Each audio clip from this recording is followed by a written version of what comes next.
Elio guys, and welcome back. And in today's video we're going to be taking a look at Ersana's account. Now recently I also did some pulls on his account, so if you guys haven't checked that video out yet, then feel free to do so. But without further ado, let's go ahead and get right into it. Alright, so the first thing that I want to talk about here, Ersana, is going to have to be gem quality. So I've went ahead and took the luxury of going through your account since I did have some ample time to do so, because of what happened with the poll video. But the main thing I see with your account is that for whatever reason, like some of your Astromon I feel like are missing. Maybe it's a sub or an enhancement, but it may be just a sub. But I feel like they're missing just like critical rate for whatever reason. Like this one's fine for your Shinobi, but there's a couple of Astromon over here where it seems like 10% of their crit rate is gone. And I'm thinking that it's going to be subs more so than enhancements. So do take a look at that, especially for like your DPS orientated mons, of them not having enough crit rate. I'm not saying that you need 100% crit rate in terms of your gems, but to me it's just abnormal that some of them have slightly lower than what I would assume they would have naturally. Maybe it's just me and my gem quality, but I'm like, why is this guy missing like 10% crit rate? And I don't believe I wrote it down either of what mons that particularly are suffering from that, but it's definitely a decent amount of them. I'm just trying to find an example real quick, but maybe you've actually changed that in between the time that we did the first video here. But going off of that too, I did notice that a lot of your mons, like say for instance this Katyn right here, I'm not sure what you use exactly and what you don't use, but they're all missing trinkets. Trinkets do add substats to your mons, and it's not so much that one trinket is a groundbreaker, but when you have a whole slew of all three trinkets up there, those substats really do add up here. And I mean, your Harley's rocking trinkets right here. You also have it on your Wild Fang, but there's some I'm sure you probably use this Astromon, but for whatever reason, trinkets are literally just null and void, which I find a bit weird because, you know, I'm not sure if you just forgot about it, but you're missing out on free stats. So definitely readdress your trinket situation, like this lovely pixie right here. None of these baby girls have trinkets at all. They're all level 60. They're all Evo 3, but no trinkets whatsoever. So this is a big indication to me that, you know, especially in terms of Titans, that you could get a little bit more performance out of your mons just being more efficient in whatever job that they do if you decide to add your trinkets up there and enhance them. Now, me personally, I'm a bit lazy with trinkets. If I get something that is at least rare and it's 4 stars or above, I will pretty much throw them up on anything. For Courageous Strikers in general, you can use, I believe, like the red color trinkets, I would say, but as long as you have some trinkets up there, this is literally better than zero. That's the main thing that I'm trying to get at here. So I would definitely up your trinket game. If you want to use some of your Astro Gems and maybe pull some trinkets, that may be a good idea. I personally don't like pulling trinkets just because, well, I just do monster pulls, which is probably why my account is trash. But we're not here talking about that. So yeah, FYI, just make sure you're paying attention to your trinkets. Go through, especially with your Titan composition and what you may use or may use after this video in terms of PvP as well, and dragons and golems, and make sure those mons have trinkets up there. Make sure those trinkets are enhanced, because that's valuable substats that could help take your account to the next level. And one other big mention too is enhancements. A lot of these mons don't have a single enhancement on them, and if you use them every day, once again, I'm not saying that you need to max enhancements on them like your Fire Lee over here. We don't need 6-star enhancements, but if you put 2 or 3 enhancements on each mon, over time that's really going to build up and kind of help them either survive more or even dish out a little bit more damage, because you have to remember here, every little bit counts, and every little bit, especially added with your trinkets and anything else going on, is going to mean a lot in the long run. And the best part about enhancements too is that the earlier stages don't really cost that much, so it's not too much of a investment with the earlier stages of getting their enhancements going, just to help make them more efficient in the end. Alright, the next up is going to be your PvP defense team.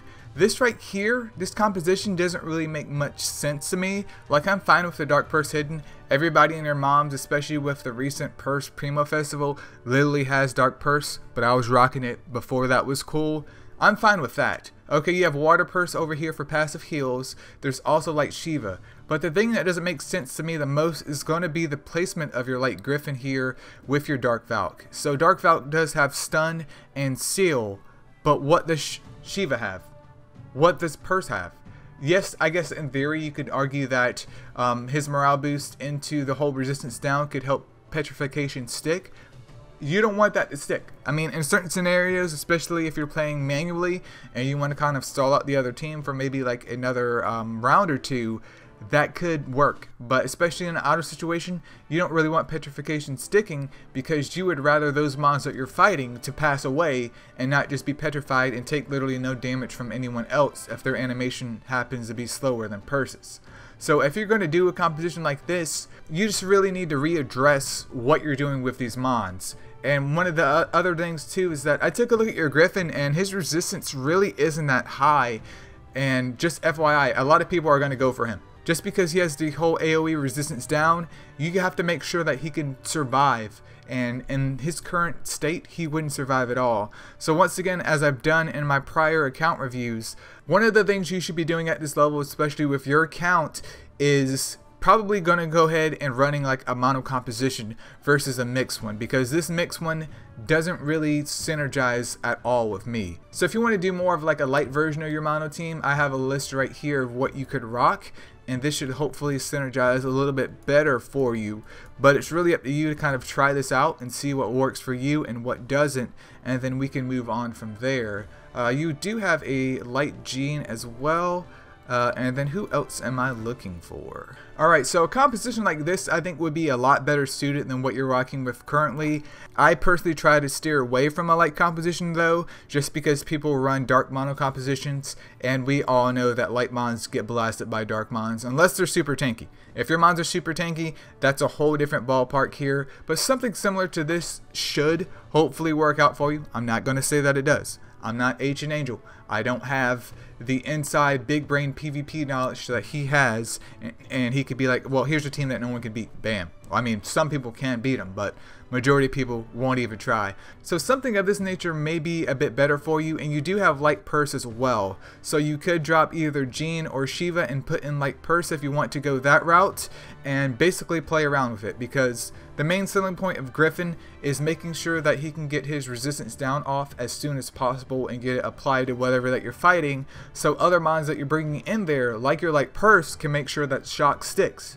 If you don't have mons that are bringing crowd control in there, I really don't see much of a point in bringing light Griffin in terms of your PvP composition, because there's no benefit. I mean, yeah, he's doing AoE damage, but at that point in time, you should just bring in someone with Predator or Hunter, etc. So just think about your team composition. Think if you want to go like super tanky, because you are able to do that. You could just drop light Griffin and maybe put in like another tanky Astromon here.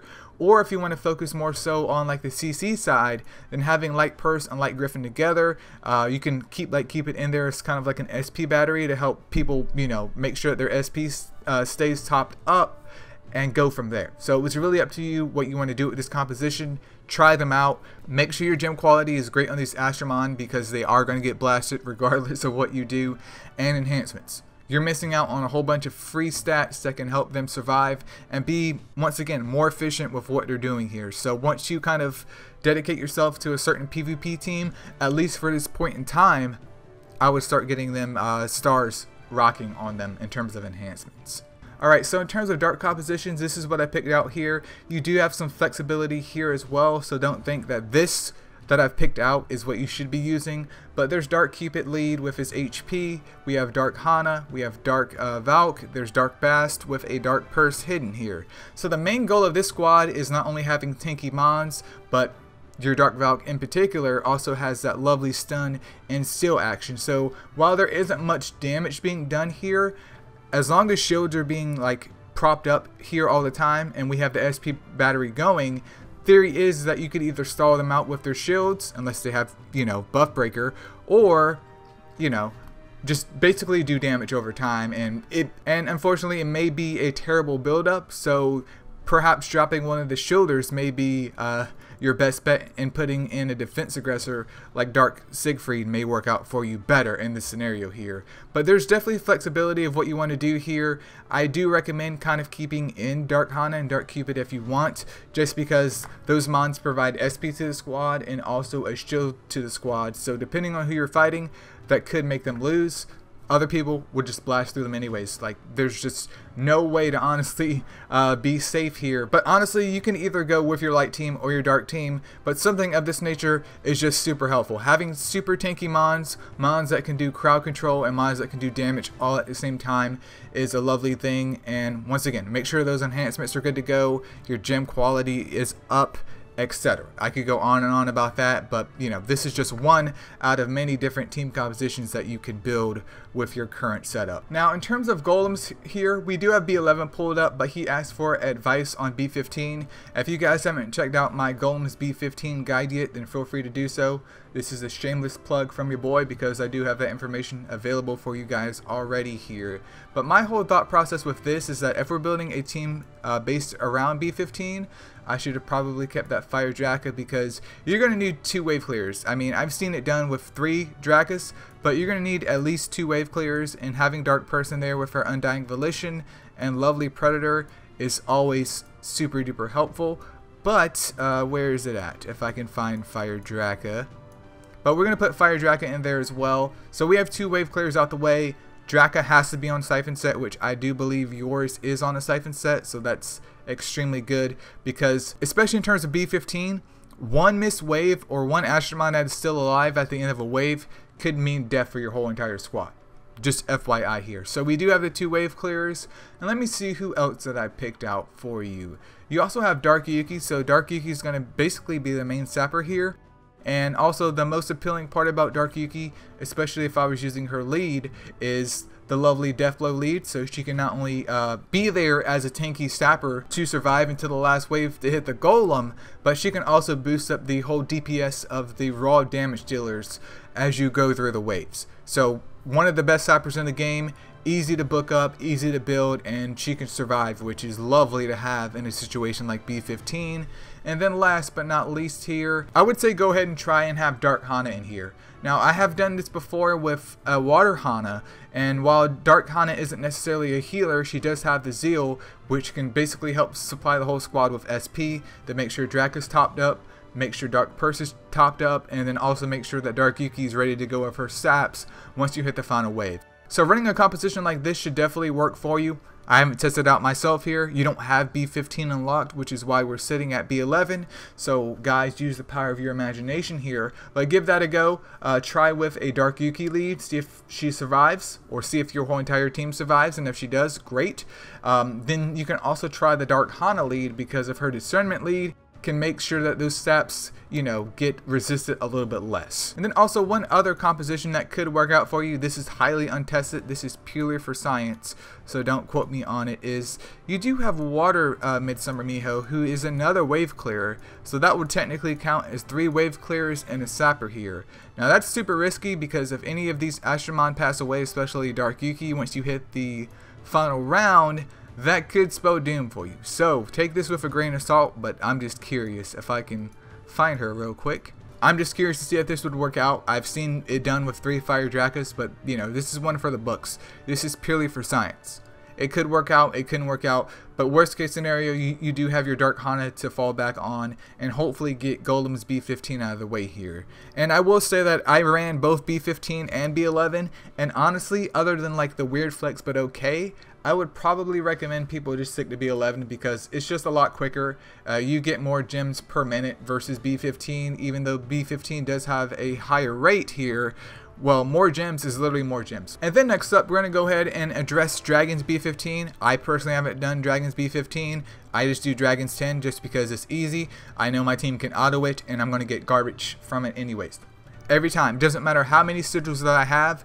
Ersana is sitting at 319 sigils. But personally speaking, every time I go in there with 100 sigils, I expect 1 useful gem, and that's normally how it goes because, well, it's dragons here. But in terms of B15, which once again you don't have unlocked yet, I'm just going to go to B11 just for the hell of it. And I have 2 example teams that could work out for you.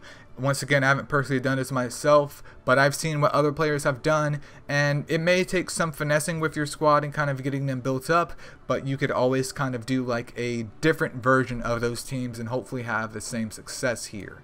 Alright, so for the first team composition, what I was thinking is 2 Dark Thors. This is what I've seen done, I believe, from Ancient Angel. He also has Shadow, which I do believe you do have Shadow, but he may not be built up, which is unfortunate here. But he does have that lovely Discernment lead, and he also has freaking Attack Up and Battle Rush for the whole entire squad to keep them topped up here. So I'm going to put Dark Hana in his spot just because I can here. And then he also had a Dark Cernunnos, which I don't think you have at this point in time. Maybe he's in your storage. I would have to check here. But basically you're running in there with Undying Volition as well. You have 2 mons that can do defense down on the dragon, and then hit that bad boy with Courageous Strike. And then, you know, Dark Sun is just there with Undying Volition to keep the squad alive. So you could run something similar to that if you can swing it. I'm not necessarily saying that you have to do it that way, but that was one team composition I saw done in terms of that there. You know, feel free to tweak it yourself too. Maybe you can get by with your Dark Purse instead of Dark Shadow. Not saying that it's going to work, but I'm not saying that it's not going to work because I don't have any proof here. But that's one team composition that you could try and run. Alright, and then the second composition I saw for Dragons B15 was this composition in particular. Maybe Light Loki was lead versus Light Suck, but I just put her there because I saw her. But you're rocking a Light Suck. There's going to be Light Griff, Light Loki, and then Dark Yuki. I'm not sure why Dark Yuki was up in there, but that's what the player had from my knowledge right there. But you could give this a shot and see if it works for you. Yuki may just be there for siphoning, and that's it. But in terms of damage, I'm not sure where that's coming from, to be honest, because Light Suck isn't there for damage. Yes, she survives and kind of heals the squad and provides SP, but that's it. Light Griffin does resistance down, so maybe it's coming from Loki, but I don't know. I don't see how the damage works here, but I'm assuming as long as you're surviving, that shouldn't be a problem whatsoever. Once again, this is untested by me, but you guys can search over there via YouTube and see what other players have used for Dragons B15. Once again, worst case scenario, if you build all these Astromon up and you still can't complete it without using retries and stuff of that nature, if you guys watching the video can leave him some compositions for Dragons B15, that would be lovely. If not, just be like me and go to B10, hit auto, let him burn all your sigils, and keep things moving. And then last but not least here, we do have your Titans teams, which I'll kind of show right here of what you're rocking with. And then I will use the power of my brain and magic to kind of give you a more better orientated Titans team, which I would hope that you would try it out and kind of tweak it to your own liking here, because you don't have to follow exactly what I do, but it may be a good stepping stone to help bring your Titans game up further than what it is here.